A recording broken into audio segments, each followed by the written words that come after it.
you've been blessed, you know, obviously you've been in the industry for a very long time, you know, well respected, you know, all over the country.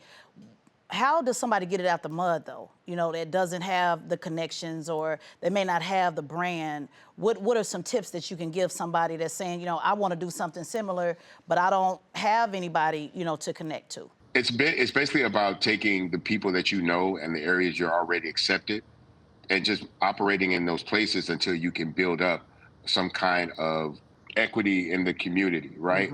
To where, you know, it just, let's just say, for example, you're selling barbecue out of your backyard. First thing people gonna wanna know is your house clean, right?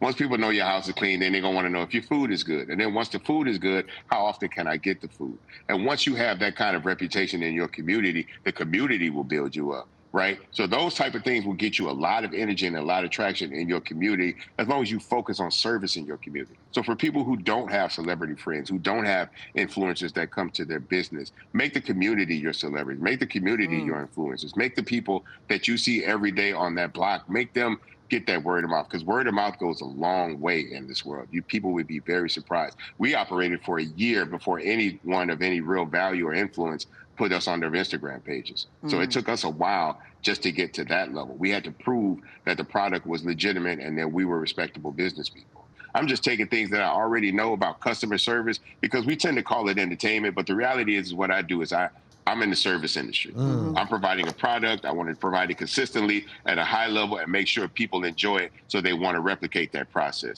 And that's all I'm doing with the burger. The only difference is I can only sell an album once. I can sell a burger every day.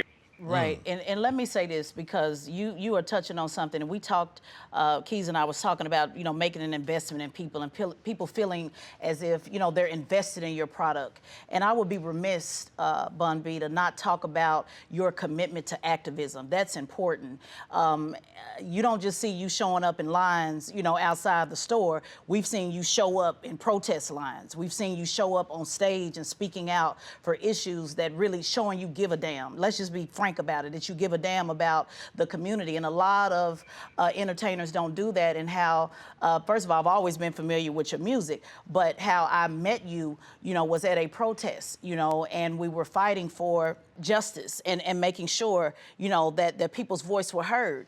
And it's very few people that actually do that, to show up on stage. And I have to point that out, because that investment of saying, this is somebody that not just only, you know, cares about making a dollar, but also you are invested into the lives of Black people, and you don't have to do it. Thank you.